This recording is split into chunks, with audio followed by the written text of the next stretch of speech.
The stagecoach lurched to a stop in front of the dusty depot in Concord, California, and Florence Garrett knew this was her last chance at a life that meant something more than the pity she had endured for the past 2 years. She gripped the worn leather handle of her carpetbag and waited for the driver to open the door, steeling herself for the moment when she would have to descend those steep wooden steps with her left leg that refused to bend properly anymore. The accident at the textile mill in Boston had crushed more than just bone and muscle. It had shattered her engagement, her employment prospects, and every dream she had carefully built since girlhood. Now, at 23 years old, she was arriving in a California town she had never seen, answering an advertisement for a seamstress position that might very well disappear the moment her prospective employer saw the way she moved. The driver, a weathered man with kind eyes, extended his hand to help her down. Florence took it, feeling the familiar burn of shame as she maneuvered awkwardly from the coach, her left leg dragging slightly before she found her footing on the dusty street. The June heat of 1875 pressed down on her shoulders like a heavy blanket, so different from the cool dampness of New England that she had left behind 3 weeks ago. She adjusted her bonnet and smoothed her travel-worn skirts, trying to ignore the curious stares of passers-by who had paused to watch the stage arrive. Concord was smaller than she had imagined, though bustling with afternoon activity. Wooden buildings lined the main street, their facades weathered by the California sun. A blacksmith's hammer rang out in steady rhythm somewhere nearby, and the smell of fresh bread drifted from a bakery across the way. Men in dusty work clothes and wide-brimmed hats moved along the wooden sidewalks, while a few women in calico dresses carried baskets over their arms. Florence felt utterly alone despite the crowd, a sensation she had grown accustomed to since the accident. She was about to ask the driver where she might find Mrs. Henderson's dress shop when a commotion erupted down the street. A horse, spooked by something Florence could not see, reared up with its rider clinging desperately to the reins. The animal bolted forward, charging directly toward an elderly woman who had frozen in terror in the middle of the street, her market basket tumbling from her hands. Before Florence could even process what was happening, a man materialized from the sidewalk in a blur of motion. He moved with a fluid grace that seemed almost impossible, his long legs eating up the distance in powerful strides. His hand shot out and grabbed the woman around her waist, lifting her clear off her feet and rolling them both to safety, just as the panicked horse thundered past, its hooves striking the ground where the woman had stood mere seconds before. The street erupted in relieved exclamations and scattered applause. The man rose to his feet, dusting off his dark trousers and checking on the elderly woman with gentle concern. Florence found herself staring, her hand pressed against her chest where her heart hammered from the vicarious terror of witnessing near tragedy. He was tall, perhaps 6 feet or more, with broad shoulders that filled out his chambray shirt in a way that suggested hard physical labor. Dark hair curled slightly from beneath his hat, and even from this distance, Florence could see the strong line of his jaw and the way he moved with an easy confidence that spoke of a man comfortable in his own skin. He helped the woman gather her scattered groceries, his movements patient and unhurried despite the crowd that had gathered. "That's Pierce Nolan," the stage driver said beside her, following her gaze. "Best horse breaker in 3 counties and decent as they come. Runs a ranch about 5 miles outside town with his father and younger brother. Folks around here respect him considerably." Florence nodded, still watching as Pierce handed the last of the groceries back to the elderly woman and tipped his hat to her before turning away. For just a moment, His eyes swept across the street and seemed to land on Florence. Even across the distance, she felt the impact of that gaze, direct and assessing but not unkind. Then he was moving again, walking with that same fluid confidence toward a hitching post where a magnificent chestnut horse waited patiently. "Miss Garrett," a woman's voice interrupted her thoughts. Florence turned to find a plump, middle-aged woman in a neat brown dress approaching with an expression of polite inquiry. "I'm Margaret Henderson. I received your letter saying you would be arriving on today's stage." "Yes, Mrs. Henderson." Florence shifted her carpetbag to her other hand and offered what she hoped was a confident smile despite the exhaustion that pulled at her bones. "Thank you so much for meeting me, Mrs." Henderson's eyes flickered downward, taking in Florence's stance and the way she kept most of her weight on her right leg. The woman's expression remained carefully neutral, but Florence had seen that look before. The assessment, the doubt, the mental calculation of whether a disabled woman could possibly be worth the trouble. "Your letter mentioned an injury," Mrs. Henderson said carefully. "I trust it won't interfere with your work. Seamstress work requires long hours on one's feet, you understand." "I can sit while I sew," Florence said, lifting her chin. "And I brought samples of my work to show you. My stitching is as fine as you'll find anywhere, Mrs. Henderson. The injury doesn't affect my hands." Mrs. Henderson pursed her lips but gestured toward a shop front 2 buildings down. "Well, come along then. Let's have a look at what you can do."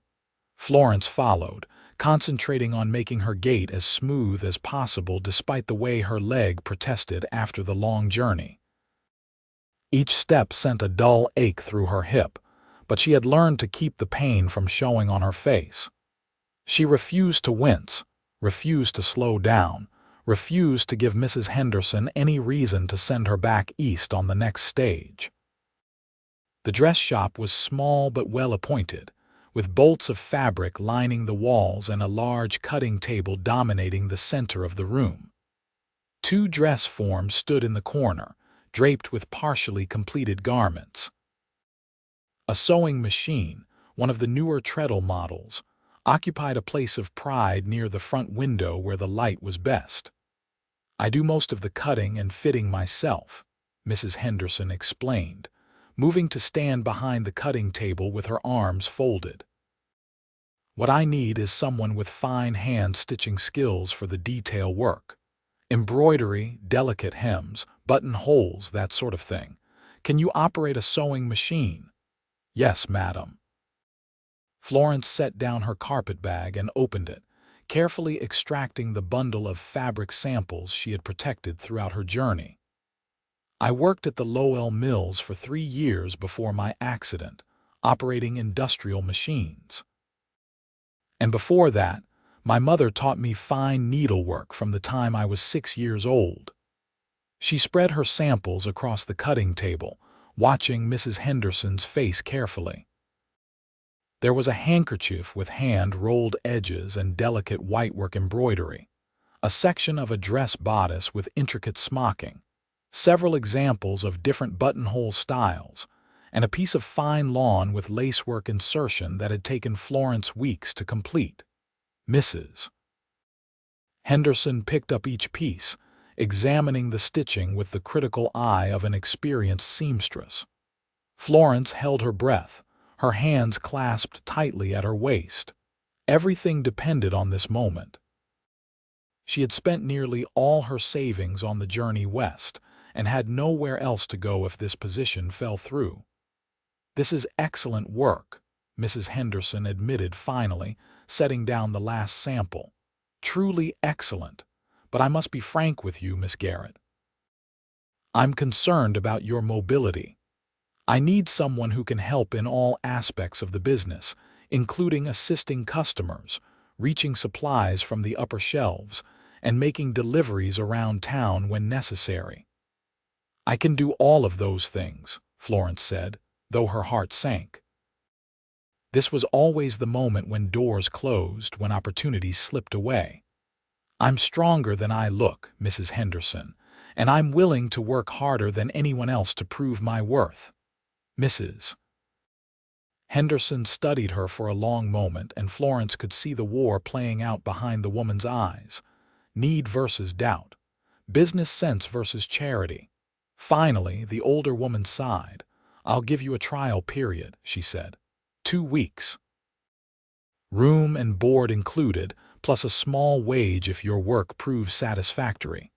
My daughter got married last month and moved to Sacramento, which is why I need the help. But I can't afford to employ someone who can't keep up with the work. You understand? Nothing personal. I understand. Relief flooded through Florence so intensely that she felt lightheaded. "Thank you, Mrs. Henderson. You won't regret this. We'll see." Mrs. Henderson moved toward a narrow staircase at the back of the shop. "Come along. I'll show you to your room. It's small, but it's clean and private. You'll take your meals with me in my quarters. We start work at 7 o'clock sharp, 6 days a week.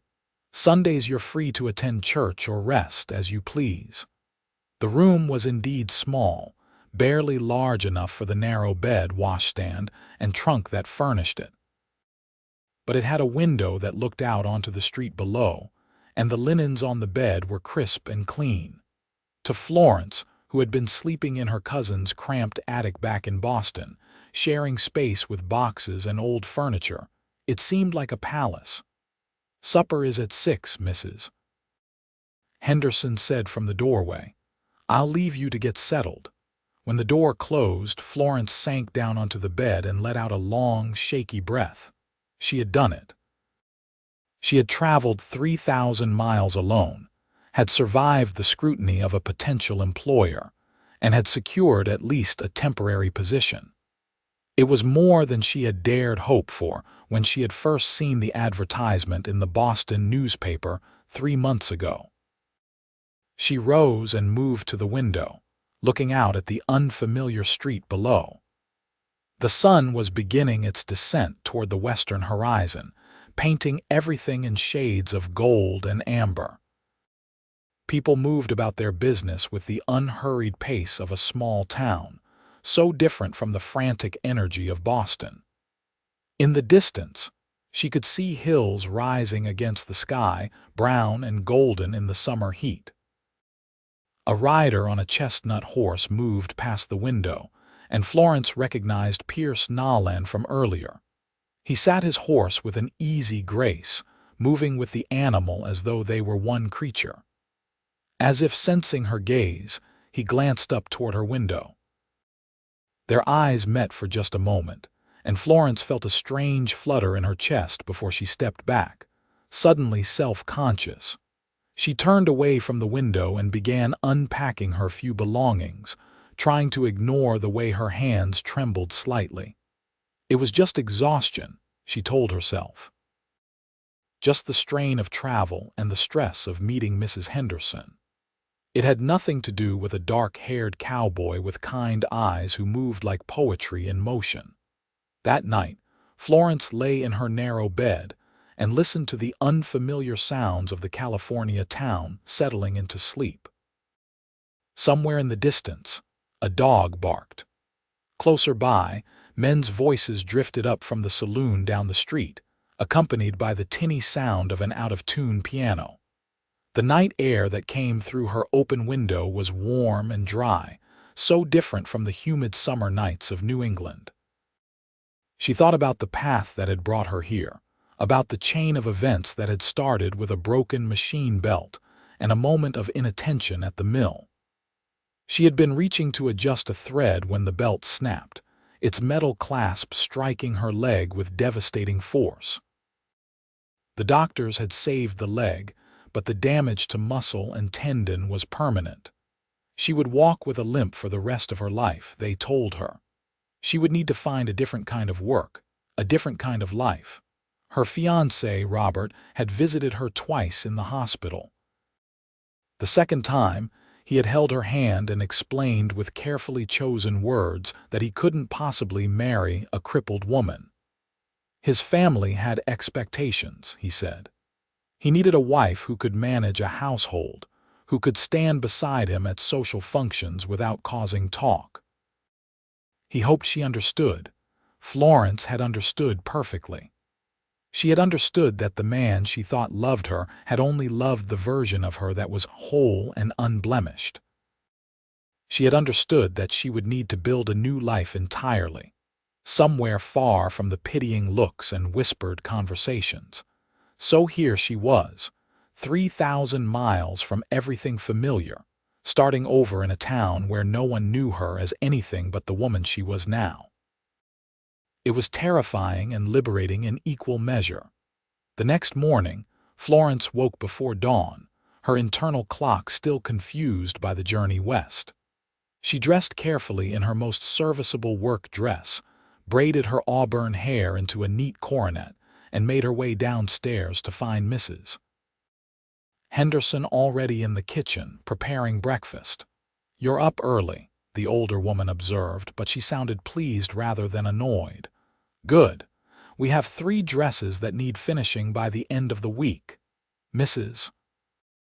Brennan's daughter is getting married Saturday, and there's still hemming and detail work to complete." The days settled into a rhythm quickly. Florence found that she genuinely enjoyed the work, the meditative quality of fine stitching, the satisfaction of seeing a garment come together under her hands. Mrs. Henderson was demanding but fair, and seemed grudgingly impressed by Florence's skill and dedication. The older woman stopped watching her quite so critically, stopped hovering when Florence needed to move around the shop. On her 3rd afternoon in Concord, Florence was pinning a hem on a pale blue dress when the shop bell jingled. She looked up to see a young man entering, hat in hand, with an expression of mild desperation. "Mrs. Henderson, I need your help," he said, then noticed Florence and nodded politely. "Madam, I'm sorry to interrupt, but I've got a situation." "What sort of situation, Thomas?" Mrs. Henderson asked, setting aside the bodice she had been cutting. "My brother's getting married," Thomas explained, his words tumbling out in a rush. "Week from Saturday. And my mother just informed me that all 3 of us men folk are expected to have proper suits for the occasion. Not our usual ranch clothes, but actual suits. The problem is, my father's suit from back east doesn't fit him anymore, and Pierce's old suit got torn up last year when he had to wrestle a bull that broke through a fence.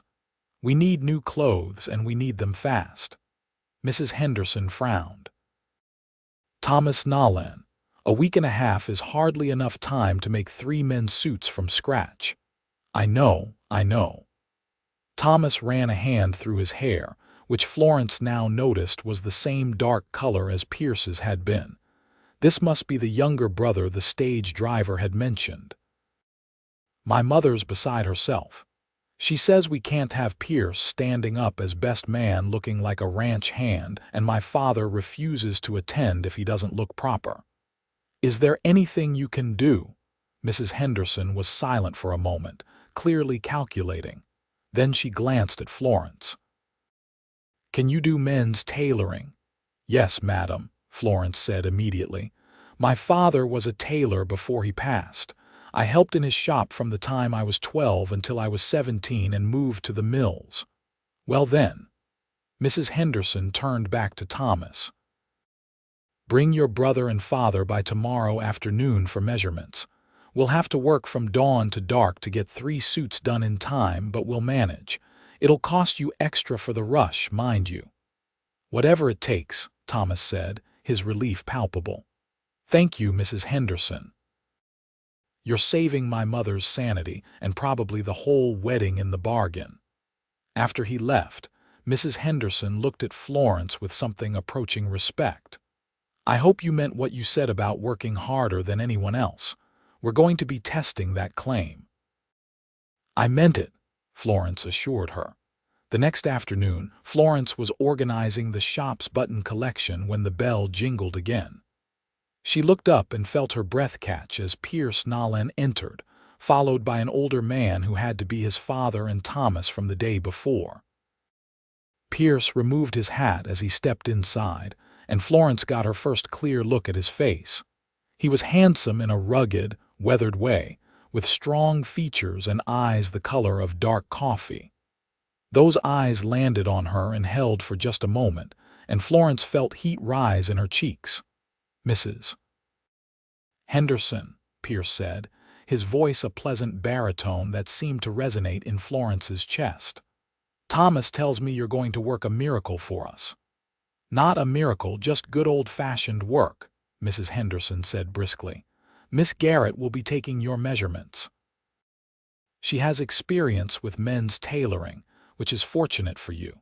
Come along to the back where we have more room." Florence gathered her measuring tape and the notebook where she would record the measurements, trying to ignore the way her hands wanted to tremble. She had measured dozens of men in her father's shop years ago. This was no different. It was simply professional work. Except it felt entirely different when Pierce Nolan stood before her, waiting patiently as she raised her measuring tape. He was taller than she had realized, and up close she could see the sun lines at the corners of his eyes, the strength in his shoulders and arms. "Pardon me," she murmured, reaching up to measure from his shoulder to his wrist. She had to stand close to do it properly, close enough to catch the scent of leather and sun-warmed cotton, something else that might have been cedar wood. "No need to apologize for doing your job," Pierce said, and she could hear the smile in his voice even though she was carefully not looking at his face. "I'm the one who should apologize for this rush. My brother decided to get married with less planning than most folks put into a church supper." Florence couldn't help smiling at that. Love doesn't always wait for convenient timing. No, I suppose it doesn't. There was something in his voice that made her glance up, and she found him watching her with an expression that was thoughtful and intent. "You're new in town." It wasn't a question, but she answered anyway. "Yes, I arrived 4 days ago. I'm working for Mrs. Henderson, from back east, Boston. That's a long way to travel." He paused, and she wrapped the tape around his chest, trying to focus on getting accurate numbers and not on the solid warmth of him beneath the thin fabric of his shirt. "What brought you all the way to California?" "A fresh start," Florence said simply, writing down the measurement. Sometimes a person needs to begin again somewhere new. She thought he might press for more information, but he simply nodded as though he understood exactly what she meant. She finished his measurements and moved on to his father, John Nolan, who proved to be a jovial man with the same dark eyes as his sons. Thomas was the easiest, chattering away about wedding preparations and barely standing still long enough for Florence to work. When they left, Florence released a breath she hadn't realized she was holding. Mrs. Henderson gave her a knowing look. "Pierce Nolan is a good man," the older woman said, "but don't go getting ideas, girl. A man like that with a successful ranch and a solid reputation, he'll be looking to marry someone who can be a proper ranch wife. That means hard work, long days, managing a household. It's not the life for everyone." The unspoken meaning was clear. Not the life for someone with a limp and a permanent injury. Florence felt the familiar sting of it, the reminder that she was damaged goods in the eyes of most people. She bent her head over her work and said nothing. Over the next week, Florence and Mrs. Henderson worked from dawn until well after dark, cutting and stitching 3 men's suits from sturdy wool. Florence's hands flew over the fabric, creating neat seams and precise buttonholes, while Mrs. Henderson handled the more structural elements. They barely spoke except to discuss the work, too focused and pressed for time to chat. On the Thursday before the wedding, Pierce came in alone for his first fitting. Mrs. Henderson had gone to deliver a finished dress, leaving Florence to manage the shop. When the bell jingled and she looked up to see him in the doorway, her heart did that strange flutter again. "Miss Garrett," he said, smiling, "is this a good time for a fitting?" "Of course." She set aside the hem she had been working on and retrieved his partially completed suit from the back room. "You can change behind the screen there." While he changed, Florence tried to steady herself. This was simply work. Professional work. It didn't matter that Pierce Nolan was handsome and kind and moved like a dream. It didn't matter that he had probably noticed her limp by now and drawn the same conclusions everyone else did. She was here to do a job, to prove herself capable, to build a new life through her own efforts. When Pierce emerged from behind the screen, Florence had to admit that even in an unfinished suit, he was striking. The dark wool suited him, making his shoulders seem even broader, emphasizing his height and lean strength. "What do you think?" he asked, glancing down at himself with a somewhat rueful expression. "I feel like I'm playing dress-up." "You look very handsome," Florence said honestly, then felt her cheeks heat at her own boldness. "I mean, the fit is good. Let me just check a few things." She moved around him, examining the hang of the jacket, the way the shoulders sat, the length of the sleeves. She made a few marks with her tailor's chalk where small adjustments were needed. "You're very good at this," Pierce observed, watching her work in the mirror. "Mrs. Henderson said you learned from your father." "Yes. He had a shop in Boston. He died when I was 17. Florence knelt to check the trouser hem, trying to do so gracefully despite her leg. She felt Pierce's gaze on her but refused to look up. "After that, I needed work that paid better than tailoring, so I went to the mills." "That must have been hard work." "It was." She rose, making note of the hem length. "But it paid well and I was good at it." "What made you leave?" The question was gentle, genuinely curious rather than prying. Florence hesitated, her hand stilling on the jacket. She could give him the easy lie, the vague answer about seeking adventure or new opportunities. But something about the quiet sincerity in his voice made her want to be honest. "I was injured," she said finally, meeting his eyes in the mirror. "A machine broke, and I was hurt badly enough that I couldn't do the work anymore. And I found that Boston had very little use for a crippled seamstress. So I came west, where maybe people would judge me on my work rather than my limp." She expected pity. It was what everyone gave her, that soft-eyed sympathy that made her feel small and broken. But Pierce simply held her gaze and nodded. "That took courage," he said. "Coming all this way alone, starting over in a place where you don't know anyone, that's not easy for anybody, injured or not." Florence felt something tight in her chest loosen slightly. "Thank you for saying so. I'm not just saying it." Pierce turned to face her directly, no longer speaking to her reflection. "I mean it. You could have stayed where you were comfortable, lived on charity or pity. Instead, you chose to build something new. That's brave." "I don't feel brave," Florence admitted.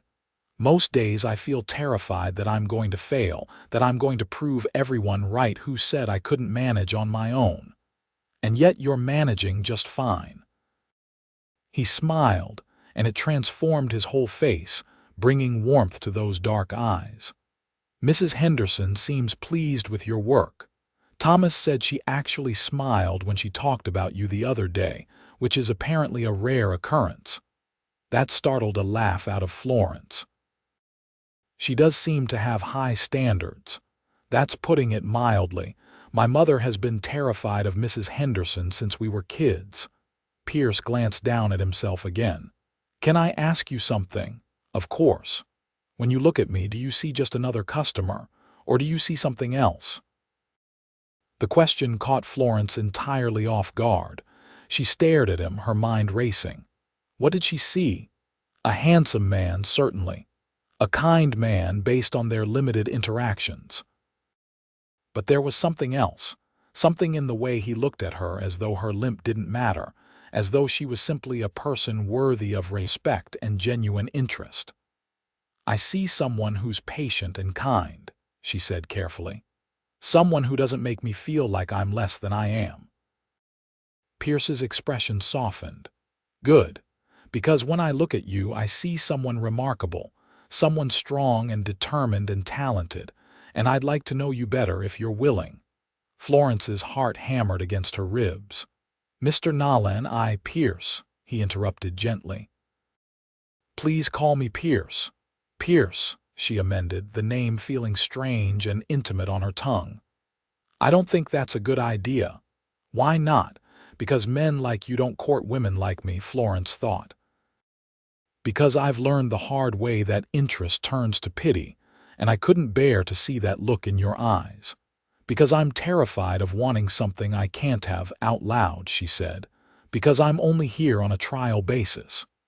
Mrs. Henderson might decide I'm not suitable, and I'll have to move on. It's better not to form attachments when everything is so uncertain." "Life is always uncertain," Pierce countered. "That's not a reason to avoid connection. It's a reason to pursue it when you find it." Before Florence could respond, the shop bell jingled. Mrs. Henderson entered, her arms full of parcels, and the moment shattered. Pierce stepped back, his expression shifting to something more neutral and polite. "How's the fit?" Mrs. Henderson asked, setting down her parcels. "Perfect," Pierce said, though he was still looking at Florence. "Miss Garrett does excellent work." After he changed and left, Mrs. Henderson gave Florence a sharp look. "That man was looking at you like you were a cool drink on a hot day." "He was just being polite," Florence said, though her hands trembled slightly as she picked up her needle. "I wasn't born yesterday, girl. I know interest when I see it." Mrs. Henderson pursed her lips. "Just remember what I said. Don't go getting your hopes up where they're not likely to lead anywhere good." But as Florence worked through the rest of the afternoon, she couldn't stop thinking about the way Pierce had looked at her, the things he had said. Someone remarkable. Someone strong. When was the last time anyone had seen her that way? When had anyone looked past the injury to see the person beneath? The wedding was held on a sunny Saturday afternoon in a small church at the edge of town. Mrs. Henderson closed the shop for the day to attend, and Florence went along, curious to see the culmination of all their hard work. The three Nolan men looked splendid in their new suits, and Florence felt a warm glow of pride and satisfaction at seeing her handiwork displayed so well. Pierce stood beside his brother at the front of the church, and Florence told herself she was just observing the quality of the suit when her eyes kept drifting to him. But when he turned to scan the congregation, and his gaze found hers and held, she knew she was lying to herself. After the ceremony, there was a celebration at the Nolan ranch. Mrs. Henderson had been invited and told Florence she should come along, that it would be good for her to meet more people in town. Florence had hesitated, uncertain about intruding on a family celebration, but the older woman had been insistent. The ranch was sprawling and well-maintained, with a large main house, several outbuildings and corrals that held beautiful horses. Long tables had been set up in the yard, laden with food, and a small group of musicians played lively tunes. People milled about in their Sunday best, talking and laughing, and the atmosphere was one of genuine joy. Florence stayed close to Mrs. Henderson at first, feeling out of place among all these strangers. But Pierce found her within half an hour of their arrival, appearing at her elbow with 2 cups of lemonade. "You look like you could use something cold," he said, offering her one of the cups. "It's hot for standing around in wool suits and fancy dresses." "Thank you." Florence accepted the lemonade gratefully. "It's a beautiful celebration. Your brother looks very happy." "He is. Emma's a good woman. They'll do well together." Pierce sipped his own lemonade, his eyes scanning the crowd. "Are you having a good time?" "I feel a bit out of place," Florence admitted. "I don't know anyone here besides you and Mrs. Henderson." "Well then, let me introduce you to some folks." Pierce offered his arm, and after a moment's hesitation, Florence took it. His arm was solid and steady beneath her hand, and she was grateful for the support as they moved across the uneven ground of the yard. Pierce introduced her to what seemed like half the town. The blacksmith and his wife, the general store owner, the school teacher, the town doctor. Everyone was friendly and welcoming, and if they noticed her limp, they were polite enough not to mention it. Pierce stayed beside her the entire time, his presence steady and reassuring. As the afternoon wore into evening and the musicians struck up a waltz, couples began to drift toward an area that had been cleared for dancing. Florence watched with a familiar ache in her chest, remembering the days when she had loved to dance, when her feet had moved lightly across the floor and her body had obeyed her wishes without pain or limitation. "Would you dance with me?" Florence turned to find Pierce beside her, his hand extended. She stared at him in disbelief. "I can't dance. My leg, can you stand on it?" "Yes, but then you can dance. Maybe not the way you used to, but there are different ways to move to music." Pierce kept his hand extended, patient and waiting. "Trust me." Florence looked at his hand, then at his face, and saw nothing but genuine invitation. No pity, no awkwardness, just a simple desire to dance with her. Against her better judgment, against every instinct that told her to protect herself from disappointment, she placed her hand in his. Pierce led her to the edge of the dancing area and drew her close, one hand at her waist and the other holding hers. "Put your weight on your good leg," he said quietly. "I'll support you on the other side. We'll just sway more than step. Follow my lead." And they did sway gently to the lilting rhythm of the waltz.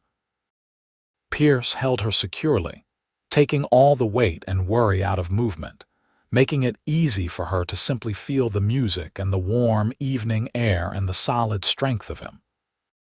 Florence closed her eyes for just a moment, letting herself have this, letting herself feel graceful and whole even if it was just an illusion. "See," Pierce murmured near her ear.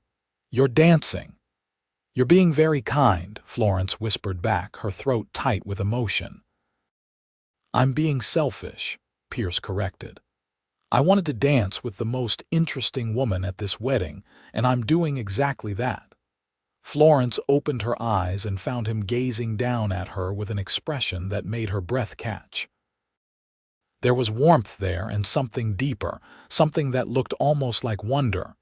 "You barely know me," she protested weakly. "Then let me know you better." Pierce's hand tightened slightly at her waist. "Have dinner with me tomorrow evening, just the two of us." "Let me court you properly, Florence Garrett." Hearing her given name on his lips sent a shiver through her. "Pierce, I'm not sure. If you're not interested, tell me and I'll respect that," Pierce interrupted. "But if you're hesitating because you think you're not worthy of courtship, or because you think your injury makes you less desirable, then you're wrong. I've met a lot of people in my life, Florence. I know quality when I see it, and you're quality." Florence felt tears prick at her eyes, but she blinked them back. "What if Mrs. Henderson lets me go at the end of my trial period? What if I have to leave? Then we'll figure it out. But we have now, don't we? We have tomorrow. That's all anyone ever really has." Pierce smiled at her, that warm, transformative smile. "Say yes." And Florence, who had been so careful for so long, who had protected herself behind walls of caution and low expectations, found herself smiling back. "Yes." The next evening, Pierce called for her at precisely 6 o'clock, dressed in clean clothes and with his hair still damp from washing. "Mrs. Henderson answered the door with a stern expression, but allowed Florence to go, though not without a warning look that said she would have words with her seamstress later. Pierce had brought a buggy rather than riding horseback, a consideration for Florence's comfort that touched her deeply. He helped her up onto the seat with easy courtesy and then drove them out of town, toward the hills that rose golden and beautiful in the evening light. "Where are we going?" Florence asked, clutching her shawl around her shoulders as the breeze picked up. "There's a spot I want to show you," Pierce said. "A place where you can see for miles. I thought we could have a picnic and watch the sunset." They drove for perhaps 20 minutes, the road climbing gradually into the hills. Eventually, Pierce pulled the buggy to a stop near a cluster of oak trees, their branches spreading wide to create pools of shade. Beyond the trees, the land opened up into a vista that took Florence's breath away. She could see the valley spread out below them, Concord a collection of tiny buildings in the distance. Further out, more hills rolled toward the horizon, their slopes painted in shades of gold and amber and deep green. The sky was beginning to turn colors as the sun descended, streaks of pink and orange appearing among the blue. Pierce helped her down from the buggy and spread a blanket beneath the oak trees. From a basket, he produced bread, cheese, cold chicken, apples, and a jar of cool tea. It was simple fare, but to Florence, it seemed like a feast. They ate and talked as the light changed around them. Pierce told her about growing up on the ranch, about learning to break horses from his father, about the land that had been in their family for 15 years. He spoke about his brother Thomas, younger by 3 years, who had a gift with animals that bordered on uncanny. About his new sister-in-law Emma, who had grown up in town and was nervous about ranch life but determined to adapt. "What about you?" Florence asked, biting into a crisp apple. "You talk about your family, but what do you want for yourself?" Pierce was quiet for a moment, his gaze distant. "I want to build something that lasts," he said finally. "The ranch is doing well, but I want to expand it, make it something that can support multiple families, provide jobs for people who need them. I want to raise fine horses that people recognize for their quality. And I want a partner to share it all with, someone who understands that building a life is hard work but worth doing." "That sounds like a good dream," Florence said softly. "What about you?" Pierce turned to look at her directly. "What do you want, Florence?" No one had asked her that in so long. Even before the accident, her wants had seemed secondary to practical concerns, to duties and expectations. Florence found herself considering the question seriously, letting herself imagine beyond mere survival. "I want to belong somewhere," she said slowly. "I want to wake up in the morning and know that I have a place in the world, that my work matters, that people value me for who I am. I want to stop feeling like I'm always one mistake away from losing everything, and I want—" She hesitated, then pushed forward. "I want to be loved for all of me, not just the easy parts. I want someone to see my limp and my scars and my fears and choose me anyway." "That doesn't seem like too much to ask," Pierce said quietly. "It does when you're damaged goods." Pierce shook his head firmly. "You're not damaged. You're healed differently than you were before, that's all. There's a difference." "Is there?" Florence looked down at her hands clasped tightly in her lap. "Because most people don't see it that way. Most people are fools." Pierce reached over and gently covered her hands with one of his own, large and calloused and warm. "Listen to me. 2 years ago, I got thrown from a horse I was breaking, landed wrong and broke 3 ribs. For months afterward, I couldn't take a deep breath without pain. I couldn't lift anything heavy, couldn't work the way I was used to working. I thought I was finished, that I'd never be the horseman I'd been before." "But you recovered," Florence said, looking at their joined hands. "Eventually. But it changed me. I learned patience I didn't have before. I learned to ask for help, which didn't come natural. I learned that strength isn't just about physical ability, it's about persistence and flexibility and knowing when to adapt. Those broken ribs made me a better horseman, better person, even though it didn't feel that way at the time."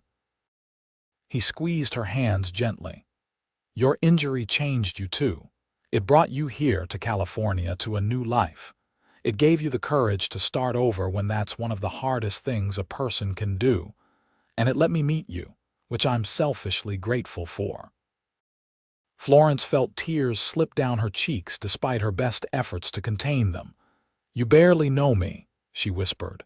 "Then give me time to know you better. That's all I'm asking." Pierce released her hands and reached up to gently wipe away her tears with his thumb. "I'm not asking you to marry me tomorrow, Florence. I'm just asking you to let me court you to give this a chance. Can you do that?" Florence thought about all the reasons she should say no. The uncertainty of her position with Mrs. Henderson, the risk of getting hurt again, the fear that Pierce would eventually see her the way Robert had, as someone too broken to be worth keeping. But she also thought about the way Pierce looked at her, really looked at her, seeing not a crippled woman but just a woman. She thought about the way he had danced with her, adapting to her limitations without making her feel limited. She thought about the warmth in his voice when he called her remarkable. "Yes," she said, the word barely more than a breath. "I can do that." Pierce's smile was like the sun breaking through clouds. He leaned forward slowly, giving her time to pull away if she wanted to, and pressed a gentle kiss to her forehead. "Thank you," he murmured against her skin. They stayed on the hilltop until full dark, watching stars appear one by one in the deepening sky. Pierce pointed out constellations, telling her their names and the stories behind them. Florence leaned against his shoulder, feeling safer and more content than she had in years. When he finally drove her back to town, Pierce helped her down from the buggy and walked her to the shop door. "Can I see you again?" he asked. "Maybe next Sunday after church." "I'd like that," Florence said, and meant it with her whole heart. Mrs. Henderson was waiting when Florence came upstairs, sitting in the small parlor with her sewing. She looked up over her spectacles, her expression unreadable. "Did you have a pleasant evening?" "Yes, madam." Mrs. Henderson set down her sewing with a sigh. "I suppose I should tell you that your trial period is over. I've decided to keep you on permanently, with a proper wage and a contract if you're willing." Joy flooded through Florence so powerfully that she swayed slightly. "Oh, Mrs. Henderson, thank you. Thank you so much. You've earned it with your work, nothing more." The older woman's expression softened slightly. "And I suppose if Pierce Nolan is serious about courting you, it's better that you have steady employment and a respectable position. Not that I'm encouraging you, mind. Romance is all well and good, but it doesn't pay the bills." "No, madam," Florence agreed, though she couldn't stop smiling. Over the following weeks, a pattern emerged. Pierce called on Florence every Sunday and sometimes in the evenings during the week when his work allowed. He brought her small gifts: wildflowers picked from the hills, a perfectly smooth stone from the creek that ran through his property, a ribbon the exact color of her eyes. They talked for hours about everything and nothing, learning each other's histories and hopes and quirks. Pierce told her about his mother, who had died 5 years earlier from fever, and how much he still missed her wisdom and gentle humor. About the early days of the ranch, when his father had staked their claim and built the first cabin with his own hands. About the year the drought had nearly broken them, and the year the rains had come just in time to save the herd. Florence told him about her childhood in Boston, about her mother who had taught her to sew with patience and love, about her father's tailor shop and the satisfaction of creating something beautiful and functional, about her younger sister who had married a merchant and moved to Philadelphia, and how they had slowly drifted apart as their lives took different paths. She told him, haltingly, about Robert, about the engagement that had ended so abruptly, about the pain of being rejected when she was at her most vulnerable. Pierce listened without interrupting, and when she finished, he simply said, "Then he was a fool and you're well rid of him." One Sunday in late July, Pierce invited Florence out to the ranch to meet his father properly and see the horses he worked with. Mrs. Henderson gave her permission, though not without her usual warnings about propriety and not getting distracted from work. The ranch in daylight was even more impressive than it had been during the wedding celebration. The horses in the corrals were magnificent animals, sleek and powerful, and Florence could see the pride Pierce took in them as he showed her around. John Nolan welcomed her warmly, with none of the hesitation or doubt she had feared. He showed her the main house, which was large and well built, with a spacious kitchen and a parlor full of comfortable furniture. Emma was there too, looking more settled than she had at the wedding, and she greeted Florence with genuine friendliness. "It's good to see my brother-in-law looking so happy," Emma confided when the men had gone outside to check on something in the barn. "He's been alone too long, throwing himself into work and never taking time for himself. You're good for him." "I'm not sure about that," Florence said, though the words warmed her. "We've only been courting a short time. Sometimes you just know." Emma smiled and poured tea into delicate cups. "Thomas knew he wanted to marry me 3 days after we met. I thought he was insane, but he wore me down with his persistence and his terrible jokes. Now I can't imagine my life without him." Pierce returned and asked Florence if she would like to see the horses up close. She agreed, and he led her out to the largest corral where a beautiful black mare stood watching them with intelligent eyes. "This is Shadow," Pierce said, resting his arms on the fence rail. "She came to us half wild 3 months ago. Someone had mistreated her badly. She wouldn't let anyone near her at first, would kick and bite if you even tried to enter her stall." "What did you do?" Florence asked, watching the mare's ears flick back and forth. "Patience. I spent hours just sitting near her, not trying to touch her or force anything, just being present. Let her get used to my smell, my voice. Eventually she started to trust that I wasn't going to hurt her. Now look at her." As if to demonstrate, Pierce climbed over the fence and walked slowly toward the mare. Shadow's ears pricked forward and she nickered softly, walking toward Pierce with easy confidence. He ran his hands over her neck and shoulders, murmuring words Florence couldn't quite hear. "Come here," Pierce called. "She's gentle now, I promise." Florence hesitated, looking at the fence. It wasn't high, but climbing it with her bad leg would be awkward and ungraceful. She hated the thought of Pierce watching her struggle. "There's a gate right there," Pierce said, pointing. "You don't have to climb." Of course there was. Florence felt foolish for not looking properly, for assuming difficulty where there was a simple solution. She let herself through the gate and approached carefully, not wanting to spook the horse. Shadow watched her with liquid dark eyes, calm and curious. Pierce took Florence's hand and guided it to the mare's neck, showing her how to stroke with the grain of the coat. The horse was warm and solid beneath her palm, and Florence felt something unknot in her chest. "She's beautiful," Florence said. "She is now. But she had to heal first, had to learn to trust again after being hurt."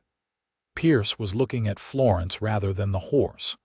Took time and patience and someone willing to see past the fear to the strength underneath. Florence met his eyes and understood that he wasn't just talking about Shadow. "Is that how you see me? As something wounded that needs healing?" "No," Pierce shook his head firmly. "I see you as someone who's already healed, who's already strong. You just haven't realized it yet." Florence wanted to believe him. Standing there in the warm California sunshine, with a once wild horse nuzzling gently at her shoulder and Pierce's hand steady at her back, she found herself starting to. August brought scorching heat to the valley. Mrs. Henderson's shop was stifling in the afternoons, even with every window open and fans moving the air. Florence and Mrs. Henderson worked in their lightest dresses, focusing on orders for fall clothing when people would need warmer garments. Pierce came by the shop one Wednesday afternoon, his face serious in a way Florence hadn't seen before. Mrs. Henderson took one look at him and excused herself to the back room, leaving them alone. "What's wrong?" Florence asked immediately, setting aside her sewing. "Nothing's wrong, exactly." Pierce removed his hat and turned it in his hands. "But I need to go away for a few weeks. There's a horse auction in San Francisco, and my father wants me to represent the ranch, see what breeding stock might be available.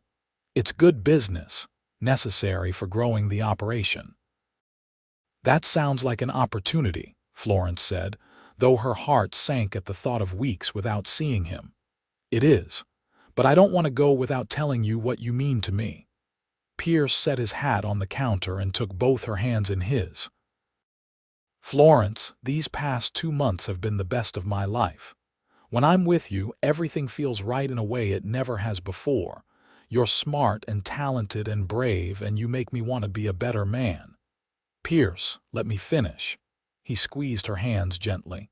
"I know it's fast. I know we've only known each other a short time. But out here, life moves at its own pace. We don't have the luxury of years of courtship before making decisions. And I've made my decision." Florence's heart pounded so hard she thought it might burst from her chest. "What decision?" "I love you," Pierce said simply. "I love your determination and your kindness and the way you laugh when something surprises you. I love how hard you work and how much you care about doing things well. I love the way you tilt your head when you're concentrating, and the way you smile when you think no one's watching. I love all of you, Florence Garrett. The parts you think are broken and the parts you know are whole, every single piece of who you are." Tears were streaming down Florence's face before she even realized she was crying.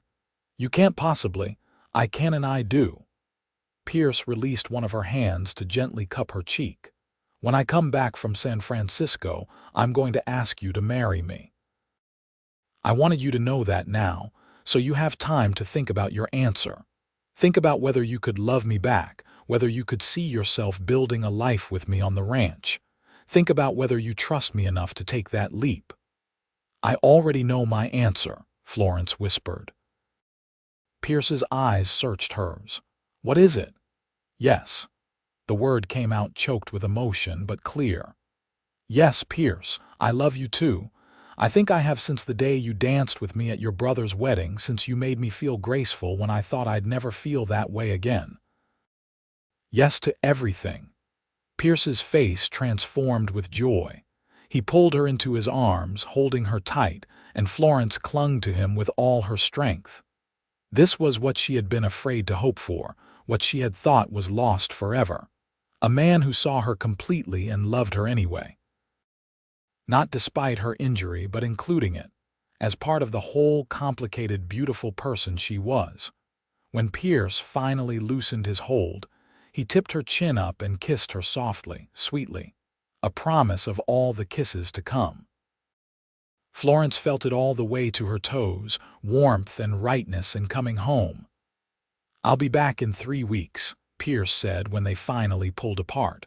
"4 at the most. And then we'll do this properly.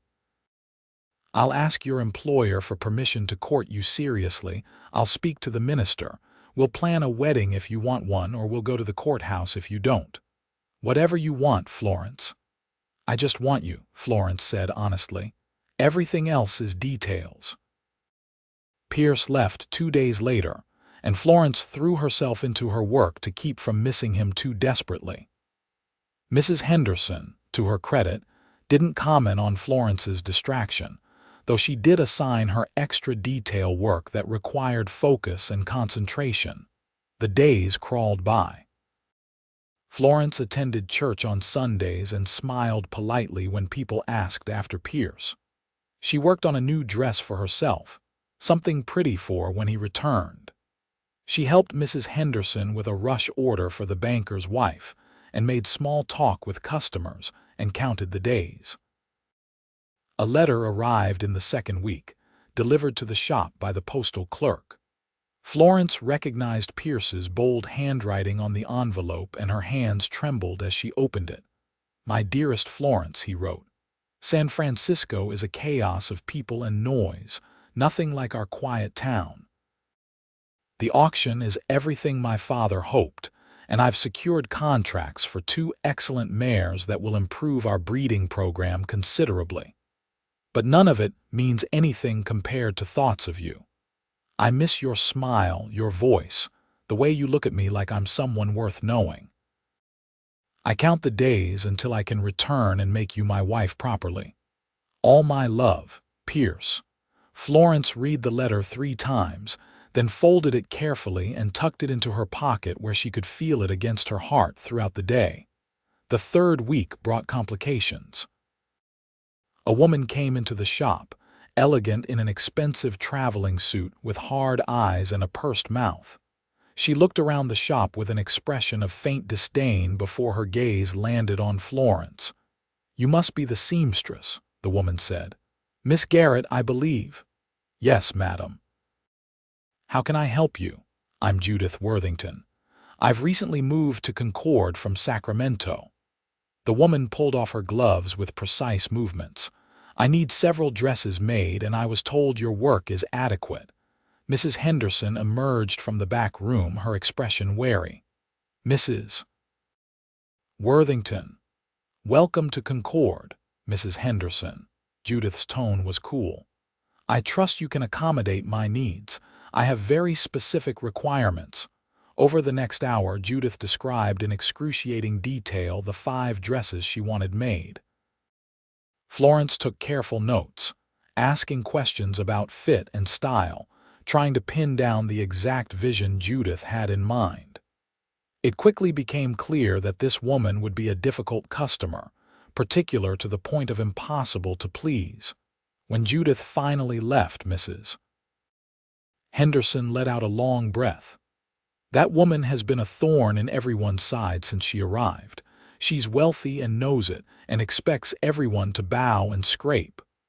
"I'll do my best to make her happy," Florence said, though her heart sank at the prospect of working with such a demanding client. "Just do good work and don't let her rattle you," Mrs. Henderson advised. But Judith Worthington seemed determined to rattle everyone she encountered. She came in for fittings and found fault with everything, demanding changes and alterations that made no sense. Florence redid seams 3 times, adjusted hems until her fingers ached, and tried to maintain her professional composure. It was during the 3rd fitting that Judith said, almost casually, "I hear you're being courted by Pierce Nolan." Florence's hand stilled on the pins she was placing. "Yes, madam." "How interesting." Judith's smile was sharp. "Pierce and I were acquainted in Sacramento. His father and my late husband did business together. Such a charming man, Pierce, so handsome and successful. One wonders what he sees in a crippled seamstress when he could have his pick of able-bodied women." The words hit like a physical blow, but Florence kept her voice steady. "I couldn't say, madam. Oh, I'm sure it's just pity." Judith examined her reflection in the mirror, turning this way and that. "Men like Pierce, they have kind hearts. They want to help the less fortunate. But pity isn't love, Miss Garrett. Eventually, he'll realize that a ranch wife needs to be strong and capable, not limping around needing help with everything." Florence bit the inside of her cheek hard enough to taste blood. She would not respond. She would not give this hateful woman the satisfaction of seeing how deeply the words cut. "This dress still isn't right," Judith announced. "The shoulders need to be taken in another 1/4 inch. Really, one expects better quality for these prices." After Judith left, Florence sat in the back room with her head in her hands, fighting tears. Mrs. Henderson found her there and sat down heavily beside her. "Don't listen to that poisonous woman," the older woman said firmly. "She's unhappy with her own life, so she tries to make everyone else miserable too." "What if she's right?" Florence whispered. What if Pierce is just being kind because he feels sorry for me? Did he seem like he was suffering from pity when he came in here looking at you like you hung the moon? Mrs. Henderson shook her head. That man loves you, girl. Anyone with eyes can see it. Don't let someone else's bitterness make you doubt what you know in your heart. Florence wanted to believe her, but Judith's words had found all her secret fears and dragged them into the light. What if Pierce did eventually regret choosing her? What if he woke up one day and realized she couldn't keep up with the demands of ranch life? What if she became a burden instead of a partner? Pierce returned on a Tuesday afternoon, 3 weeks and 2 days after he had left. Florence was working on Judith's impossible dresses when she heard his voice in the front of the shop, speaking with Mrs. Henderson. Her heart leaped, but she made herself finish the seam she was working on before setting down her needle and walking into the main room. Pierce turned when he heard her step, and his whole face lit up. "Florence!" She went to him, and he caught her in his arms, holding her close right there in front of Mrs. Henderson and God and anyone who might pass by the shop window. Florence buried her face in his shoulder and breathed him in, sun and leather and home. "I missed you," Pierce murmured into her hair. "Every single day. I missed you too." They pulled apart finally, both smiling like fools. Mrs. Henderson cleared her throat. "Mr. Nolan, if you're here on the business I think you're here on, I suppose we should talk properly." Pierce turned to face her, keeping one arm around Florence's waist. "Mrs. Henderson, I'd like your permission to marry Florence. I know she works for you, and I understand that you'll need to find a replacement. I'm prepared to wait a reasonable amount of time so you can make arrangements, but I'm not prepared to wait much longer than that." Mrs. Henderson looked at Florence. "Is this what you want, girl?" "Yes, madam." "More than anything." The older woman sighed, but she was smiling. "Well then, I suppose I can't stand in the way of love. Heaven knows there's little enough of it in this world. You'll give me 2 months to find and train someone new." 2 months, Pierce agreed. "Thank you, Mrs. Henderson." That evening, Pierce took Florence back to the hilltop where they had had their first picnic. The September air was cooler now, carrying hints of the autumn to come. Pierce spread the blanket and they sat together, watching the sun paint the sky in shades of gold and crimson. "I have something for you," Pierce said, reaching into his pocket. He pulled out a small box and opened it to reveal a simple gold band with a small diamond. "It was my mother's. My father gave it to me before I left for San Francisco, said she'd want you to have it." Florence's eyes filled with tears. "Pierce, it's beautiful. Not as beautiful as you." He took the ring from the box and held it up. "Florence Garrett, will you marry me? Will you be my wife and my partner and the love of my life for however long we both shall live?" "Yes," Florence said through her tears. "Yes, absolutely yes." Pierce slid the ring onto her finger. It fit perfectly as though it had been made for her. Then he kissed her, deep and long and full of promise, and Florence felt every lingering doubt dissolve like morning mist. They were married on a Saturday in early November, in the same small church where Pierce's brother had wed. Florence wore a dress she had made herself, cream-colored silk with delicate lace at the throat and cuffs. Pierce wore a new suit, also made by Florence's skilled hands. Mrs.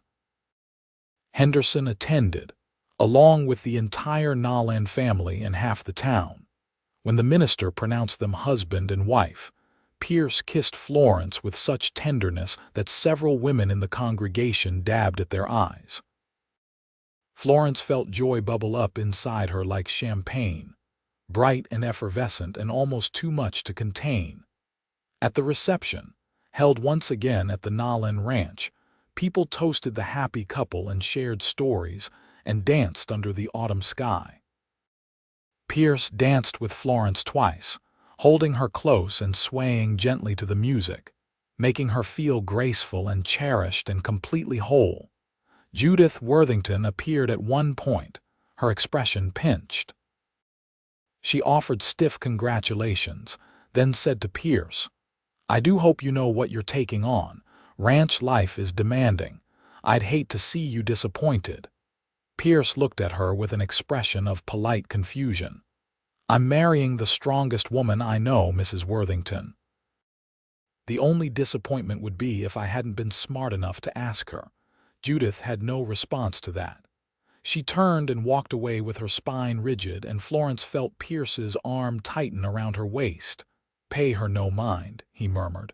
"She's just jealous." "Of what?" "Of what we have. Love like this, real and true and deep, it's rare. Some people never find it, and some people wouldn't recognize it if it hit them over the head." Pierce smiled down at her. "We're the lucky ones." The house that Florence moved into was the same one she had visited months before, but now it was her home. John Nolan had insisted that he and the boys would move into the smaller house on the property, leaving the main house for Pierce and his new bride. Florence protested, but John was adamant. "A man and his wife need their own space," he said firmly. "Besides, Emma and Thomas are in the small house until they can build their own place. We'll all manage just fine." Florence spent the first weeks of her marriage learning the rhythms of ranch life. She woke before dawn to make breakfast for Pierce before he headed out to work with the horses. She learned to manage the household budget, to preserve fruits and vegetables for the winter, to make soap and candles and all the 100 other things that kept a home running. It was hard work, harder than anything she had done before, but it was satisfying in a way that surprised her. She was building something real, something that mattered. She was creating a home with the man she loved, and every day felt like a gift. Pierce was patient with her learning, never criticizing when she burned the biscuits or used too much starch in his shirts. He helped her with tasks that were difficult with her leg, like carrying heavy buckets of water or reaching high shelves. But he never made her feel incapable or weak. He treated her as a partner, asking her opinions on ranch decisions, valuing her input. On evenings when the work was done, they would sit together on the porch and watch the sunset paint the hills gold. Pierce would tell her about his day, about the horses he was training, about plans for expanding the ranch. Florence would share news from town, stories from the letters she exchanged with Mrs. Henderson and Emma. "Are you happy?" Pierce asked one evening in December, as they sat wrapped in blankets against the winter chill. Florence considered the question seriously, looking out at the land that was now her home, feeling the solid warmth of her husband beside her. "I'm happier than I ever thought possible," she said honestly. "When I came to Concord, I was just hoping to survive, to find a place where I could support myself. I never imagined I would find all this." "What's all this?" "A home, a family, a purpose, you." Florence turned to look at him. "Love. Real love, the kind I thought was lost to me forever." Pierce pulled her closer, pressing a kiss to her temple. "You walked straight into my heart the day you arrived, Florence, limp and low confidence and all, and I've thanked God every day since for bringing you to me. I limped into your heart." Florence laughed softly. "That's one way to put it. It's the truth. You were trying so hard to be strong, to not let anyone see how scared you were, but I saw. And I saw the courage it took to keep going anyway, to keep trying even when you were terrified of failing." Pierce's arm tightened around her. "That's when I knew, that's when I realized you were someone special." Florence felt tears prick at her eyes, but they were good tears, happy tears. "I love you so much. I love you too, more every day." Winter passed into spring and spring into summer. The ranch prospered under Pierce's capable management. The new mares he had purchased in San Francisco produced strong foals, and word spread about the quality of horses coming from the Nolan Ranch. Business was good, money was steady, and the future looked bright. In June, A year after Florence had first arrived in Concord, she discovered she was pregnant. The town doctor confirmed what she had suspected, and Florence walked home in a daze of joy and terror. She was going to be a mother. She and Pierce were going to have a child. She told him that evening after supper when they were alone in their bedroom. Pierce's eyes widened, then filled with wonder. "A baby," he whispered. "We're going to have a baby in January, the doctor thinks." Florence watched his face anxiously. "Are you happy?" "Happy." Pierce laughed and swept her up in his arms, spinning her around carefully. "I'm over the moon. We're going to be parents, Florence. We're going to have a family." The pregnancy was not easy. Florence was sick for the first few months, exhausted and unable to keep much food down. Pierce worried over her constantly, bringing her crackers and weak tea, rubbing her back when the nausea was particularly bad. John and Emma both helped, Emma especially, sharing her own experiences and offering advice and support. As Florence's belly grew and her center of gravity shifted, her bad legs struggled more with the extra weight. Some days it was difficult to walk much at all, and Florence felt frustrated by her limitations. But Pierce was endlessly patient, helping her without making her feel helpless, adapting their routines to accommodate her changing needs. "I hate being so useless," Florence said one afternoon in October, sitting on the porch with her swollen feet propped up. "You're growing our child," Pierce said from where he sat beside her, his hand resting gently on her belly.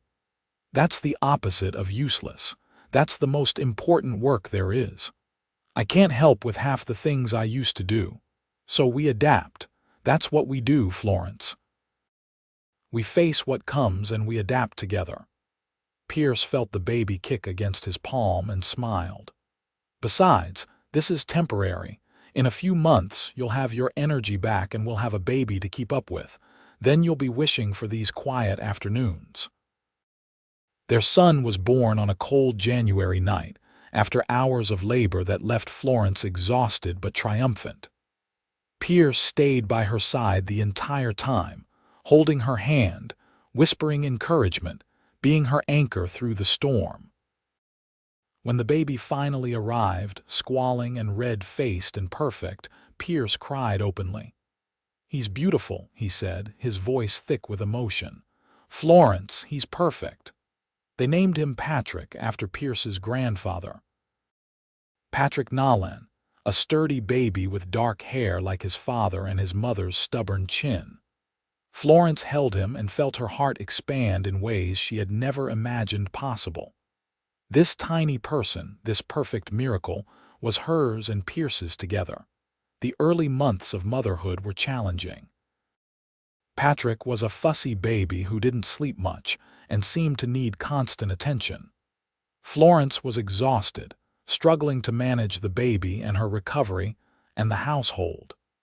There were days when she cried from sheer overwhelm, when she felt like she was failing at everything. But Pierce was there every step of the way. He walked the floor with Patrick when the baby wouldn't settle, changed diapers and washed clothes and cooked meals when Florence was too tired to do anything but sit and nurse. He never complained, never suggested that this was solely her responsibility. They were partners in parenthood just as they were partners in everything else. Emma helped too, coming by regularly to give Florence a break or to share advice. John and Thomas doted on their new nephew, and even Mrs. Henderson made the trip out to the ranch to see the baby, bringing a beautiful christening gown she had made herself. "You're doing well," Mrs. Henderson said, watching Florence rock Patrick. "Motherhood suits you." "It's harder than I expected," Florence admitted, "but also more wonderful." "That's the truth of it," Mrs. Henderson smiled. "And you have a good man beside you. That makes all the difference." As Patrick grew from an infant into a toddler, Florence found her rhythm. She learned to manage the household and care for her son and still maintain her identity as Pierce's wife and partner. She started sewing again, making clothes for Patrick, and taking on occasional commissions from women in town who remembered her work. The ranch continued to prosper.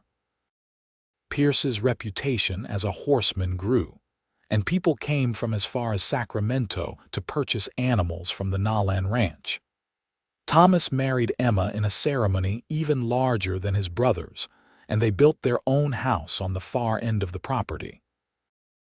John grew older but remained active, teaching Patrick to ride almost as soon as the boy could walk. When Patrick was 3, Florence discovered she was pregnant again. This time she knew what to expect, and while the pregnancy was still difficult, she felt more confident in her ability to handle it. Their second child, a daughter they named Frances after Florence, arrived on a warm summer evening, much more peaceful than her brother's dramatic entrance. Frances was an easy baby, content to watch the world with wide, curious eyes, rarely fussing unless she was truly uncomfortable. Pierce was utterly besotted, carrying his tiny daughter around and talking to her as though she could understand every word. "You're going to spoil her," Florence said, watching him cradle Frances with infinite gentleness. "That's my right as her father," Pierce replied with a grin. "Patrick has his grandfather and uncle to keep him tough. Frances needs someone to be soft with her." But Frances proved to have her own streak of stubbornness. By the time she could walk, she was following her father and brother everywhere, determined to be part of whatever they were doing. She wanted to help with the horses, to climb the fence rails, to run wild across the ranch with her hair flying behind her. As Florence watched her children grow, she marveled at the life she had built. 6 years ago, she had arrived in Concord with nothing but a carpetbag and a desperate hope for a fresh start. She had been limping and scared and convinced that her life was essentially over at 23. Now she was 29, a wife and mother, living on a thriving ranch with a man who loved her deeply and children who filled her days with chaos and joy. Her legs still ached sometimes, especially when the weather changed. She still walked with a limp. But it had stopped defining her somewhere along the way. She was so much more than her injury now. One evening in late summer, when Patrick was 5 and Frances was 2, Florence stood on the porch watching Pierce teach Patrick to throw a lasso. The boy was determined but clumsy, and Pierce was patient, correcting his grip and stance over and over without frustration. Frances played in the dirt nearby, talking to herself in the complicated nonsense language of toddlers. The sun was setting, painting everything gold, and Florence felt overwhelmed by the simple perfection of the moment. This was her life. This ordinary, beautiful, hard-won life. Pierce looked up and caught her watching. He said something to Patrick, then walked over to the porch, climbing the steps 2 at a time. He pulled Florence into his arms and kissed her soundly. "What was that for?" she asked when they parted. "For being you, for being here, for giving me all this." Pierce gestured at the ranch, the children, the life they had created together. "I wake up every morning grateful that you answered that advertisement, that you got on that stage and came to California, that you gave me a chance when you had every reason not to." "I'm the one who's grateful," Florence said softly. "You saw me when I couldn't see myself. You loved me when I thought I was unlovable. You gave me everything I thought I'd lost. We gave it to each other." Pierce tucked a strand of hair behind her ear. "And we'll keep giving it to each other for the next 50 years. "Only 50, Florence smiled. "At least 50, maybe 100 if we're lucky." They stood together watching the sunset and their children, and Florence knew she was exactly where she was meant to be. The road that had brought her here had been painful and difficult, marked by loss and injury and fear. But it had led her to this moment, to this place, to this man who had looked at her limping into town and seen not weakness but strength. She had walked straight into his heart, limp and all. And he had walked into hers just as surely, and built a home there that would last the rest of their lives. Years continued to pass in the steady rhythm of ranch life. Patrick grew tall and serious, showing his father's natural gift with horses. Frances remained spirited and bold, insisting on learning everything her brother learned, refusing to be left behind because she was younger or a girl. Pierce and Florence watched their children grow with pride and amazement. In the winter that Patrick turned 10 and Frances turned 7, Florence discovered she was pregnant once more. This pregnancy was harder than the previous two, perhaps because she was now 34 and her body had been through so much. She was sick more often, tired more easily, and her leg ached almost constantly under the extra weight. Pierce worried, as did the doctor, but Florence was determined. This baby felt like a gift, an unexpected blessing after years of assuming their family was complete.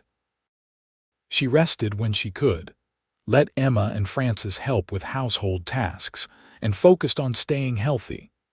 Their third child, a son they named Paul, arrived in early summer after a long and difficult labor. Florence was exhausted afterward, but when she held her new baby, all the struggle seemed worth it. Paul was small but healthy, with auburn hair like his mother and his father's dark eyes. "Our family is complete now," Pierce said, holding Paul while Florence rested. "3 beautiful children. I'm the luckiest man alive." "We're both lucky," Florence corrected, reaching up to touch her husband's face. Even after more than a decade together, she still felt that flutter in her chest when he looked at her with such love. As Paul grew from infant to toddler to young boy, the ranch continued to thrive. Pierce had become one of the most respected horsemen in California, known for his skill and his integrity. The Nolan Ranch was now a destination for serious horse buyers, and the business supported not just Pierce's immediate family, but Thomas and Emma and their 4 children, plus several hired hands who had become like extended family. Florence had resumed her sewing work years ago, taking on projects that interested her and turning away those that didn't. She made clothes for her children and Pierce, for friends in town, for brides who wanted something special. It gave her creative satisfaction and a sense of her own identity beyond wife and mother, though those roles remained central to who she was. On their 15th anniversary, Pierce surprised Florence with a trip. John and Thomas agreed to manage the ranch and watch the children for a week, and Pierce took Florence to San Francisco. They stayed in a fine hotel, ate at restaurants, attended the theater, and walked along the waterfront holding hands like newlyweds. "You ever regret it?" Pierce asked one evening as they watched the sun set over the Pacific Ocean. "Choosing this life.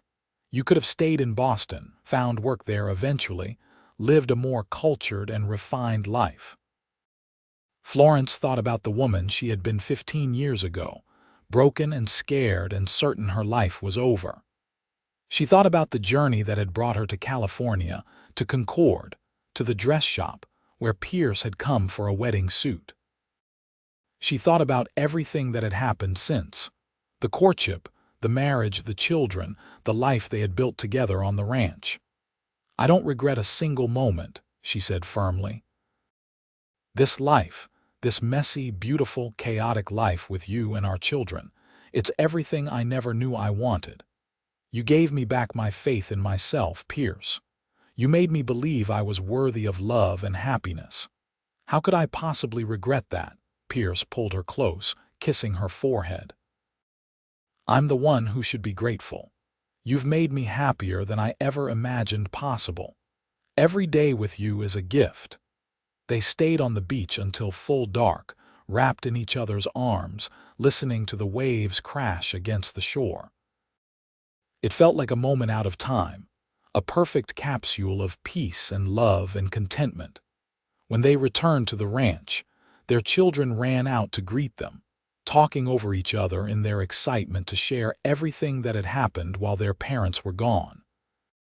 Patrick, now 15 and nearly as tall as his father, had successfully broken a young stallion that had been giving everyone trouble. Francis, 12 and fearless, had won a horse race against Thomas despite his protests that she was too young and reckless. Paul, just 5, had learned to write his own name and insisted on showing his mother at least 6 times. Florence gathered her children close, breathing in the sun and grass smell of them, feeling the solid reality of her family surrounding her. This was her life. This was her great adventure. Not in spite of her injury, but including it, incorporating it, making it part of her story rather than the end of it. More years passed. Patrick grew into a young man who was his father's pride and joy, taking on more responsibility at the ranch, eventually courting and marrying a quiet girl from town named Sarah. They built their own house on Nolan land, continuing the tradition of keeping the family close. Frances, true to her nature, refused several marriage proposals and announced at 18 that she intended to become a teacher. She moved to Sacramento to attend normal school, then returned to Concord to teach at the local school. Paul, the baby of the family, grew up surrounded by love and horses, showing promise of becoming as skilled a horseman as his father and grandfather before him. Florence's hair began to show threads of silver at her temples, and Pierce's once dark hair turned mostly gray. They moved more slowly than they once had, felt the aches of age and hard work in their bones. But they still sat together on the porch most evenings, watching the sun set over the hills, talking about their day and their children and their grandchildren as they began to arrive. On their 25th anniversary, the whole family gathered for a celebration. Patrick and Sarah brought their 3 children.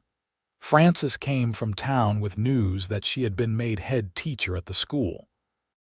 Thomas and Emma's children, now grown with families of their own, filled the ranch yard with laughter and chaos. Paul, now 15, helped organize a horse display that showed off the finest animals the ranch had ever produced. Speech. Thomas called when everyone had eaten their fill of the feast Emma and Sarah had prepared. "Pierce, you've got to say something." Pierce stood, pulling Florence up beside him. He looked out at the gathering, at the children and grandchildren and extended family that had grown from the choice he and Florence had made to build a life together. 25 years ago, Pierce began, a woman arrived in Concord on the afternoon stage. She was limping and trying not to show how scared she was. She had come thousands of miles alone to start over, to build a new life from scratch. And I took one look at her and knew my life was about to change. Florence felt tears prick at her eyes as Pierce continued. Florence walked straight into my heart that day, and she's been there ever since. She's been my partner in everything, building this ranch, raising our children, facing whatever life threw at us. She's the strongest person I know, and I thank God every day that she chose me, that she trusted me enough to build this life together. He turned to face Florence directly, taking both her hands. "You've given me everything that matters: love, family, purpose, home. You've made me better than I ever would have been alone. And I promise you the same thing I promised 25 years ago. I will love you and choose you and stand beside you for as long as I live." Florence couldn't speak past the lump in her throat, so she just pulled Pierce into a kiss while their family cheered and applauded. When they finally pulled apart, she managed to say, "I love you, more than words can express." "I know," Pierce said, smiling. "I've always known." The celebration lasted until well after dark, with music and dancing and stories told around the fire. Florence watched her children dance with their children, watched Pierce talk with his brother and father, watched the life they had created continue to grow and flourish. Later, When everyone had finally gone to bed and she and Pierce were alone in their room, Florence looked at the ring on her finger. The one that had belonged to Pierce's mother, that had witnessed 25 years of marriage, that had been on her hand through joy and sorrow, birth and death, triumph and struggle. "No regrets?" Pierce asked softly, echoing his question from years ago in San Francisco. "Not a single one," Florence said firmly. "This life with you, it's been everything." And it was. From the terrified woman who had stepped off a stage with a limp and crushing self-doubt, Florence had become a wife, a mother, a rancher's partner, a valued member of her community. Her legs still ached sometimes. She still walked with a slight limp, but it had long since stopped mattering to anyone who knew her, including herself. She had walked straight into Pierce's heart, and he into hers, and together they had built something beautiful and lasting. They had created a family, a legacy, a love that would endure long after they were gone. As Florence drifted off to sleep that night, held safe in her husband's arms, she thought about the journey that had brought her here. Every painful step, every moment of doubt, every tear shed in fear or frustration had led to this. A life full of love and meaning and joy. She wouldn't change a thing. The years that followed brought more changes. John Nolan passed away peacefully in his sleep at 78, leaving behind a legacy of hard work and integrity that lived on in his sons and grandchildren. Pierce felt the loss deeply, but he took comfort in knowing his father had lived to see the ranch thrive and the family grow. Patrick took over more of the day-to-day operations of the ranch as Pierce and Florence moved into their 50s. Pierce still worked with the horses he loved, but he was content to let the younger generation handle the more physically demanding aspects of the business. Florence spent her days sewing, tending her garden, and doting on an ever-growing collection of grandchildren. Francis married eventually, at 28, to a widower doctor who had moved to Concord. They had 2 children and a partnership that reminded Florence strongly of her own marriage, built on respect and friendship as much as love. Paul followed in his father's footsteps, showing the same gift for understanding horses, the same patience and skill that had made Pierce's reputation. On warm summer evenings, Pierce and Florence still sat on their porch, now weathered by decades of sun and rain, and watched the sunset paint the hills gold. They held hands and spoke little, comfortable in the silence that came from years of knowing each other completely. "Do you remember that day I came in for my first fitting?" Pierce asked one evening when they were both 60. "You were so serious, so focused on your work, but when you looked up at me, I felt like I'd been struck by lightning." Florence laughed softly. "I thought you were terrifyingly handsome. I was sure you'd never look twice at a crippled seamstress. Shows what you knew." Pierce squeezed her hand gently. "I saw you the day you arrived, you know, before I ever came into the shop. You were stepping down from the stage, trying so hard to be strong, to not let anyone see how much your leg hurt. And I thought, there's a woman with real courage. You never told me that. I'm telling you now." Pierce turned to face her, his eyes still that same dark coffee color, though now surrounded by wrinkles earned from years of laughter and sun. "I saw you and I knew, somehow, that you were going to be important to me. I didn't know how or why, but I knew." Florence felt her heart swell with love so strong it was almost painful. "We've had a good life, haven't we?" "The best life," Pierce confirmed. "The very best." They sat in comfortable silence, watching their grandson Paul teaching his own young sons to rope fence posts in the yard. The circle continuing, the legacy passing down through generations. Everything they had built together, everything they had created from love and determination and stubborn hope. Florence thought about that terrified young woman who had arrived in Concord so many years ago, limping and broken and sure she had nothing left to offer the world. She wished she could go back and tell that woman what was waiting for her. That the journey would be hard but so worth it. That love would find her when she least expected it, in the form of a dark-haired cowboy with kind eyes and a patient heart. That she would walk straight into that cowboy's heart, and he into hers, and together they would build something beautiful that would last beyond their own lifetimes. But perhaps that young woman wouldn't have believed it. Perhaps she needed to make the journey herself, to discover through living it that broken things could heal, that endings could become beginnings, that a limp was just a different way of walking, not a limitation on where you could go or who you could become. Pierce and Florence lived to see their golden anniversary, celebrated with an even larger gathering than their 25th. The ranch was now run primarily by Patrick and Paul, though Pierce still spent time with the horses he loved, gentler now in his movements but no less skilled. Florence's hands were gnarled with arthritis, but she still sewed when they would cooperate, still made quilts for grandchildren and great-grandchildren. They had built something that would last, these two people who had found each other against all odds. A family, a home, a legacy of love and hard work, and the courage to choose happiness even when circumstances suggested it was impossible.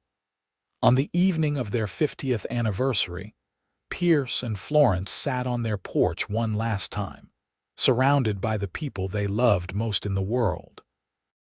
The sun painted the hills gold and amber, just as it had every evening for 50 years. Pierce held Florence's hand, his grip still strong despite his age, and she leaned her head on his shoulder, feeling the solid comfort of him beside her. "You walked straight into my heart," Pierce murmured, so quietly that only she could hear. "And you never left." "Neither did you," Florence whispered back. "Neither did you." And as the sun set on their golden anniversary, on 50 years of marriage and love and partnership, Florence knew that every painful step of her journey had been worth it. Every moment of doubt, every fear overcome, every risk taken had led her here, to this perfect ending that was also a new beginning for the family they had created together. She had arrived with a limp and low confidence, broken in body and spirit. But Pierce had seen past all that to the woman beneath, strong and capable and worthy of love. And together, they had built a life more beautiful than anything Florence could have imagined when she first stepped off that stage in Concord. Their love story had begun with uncertainty and fear, but it had grown into something solid and enduring, a foundation for generations to come. And as Florence sat there surrounded by children and grandchildren and great-grandchildren, all of them products of the choice she and Pierce had made to love each other completely, she knew that this was the happily ever after she had stopped believing in. It was real. It was hers. And it was perfect.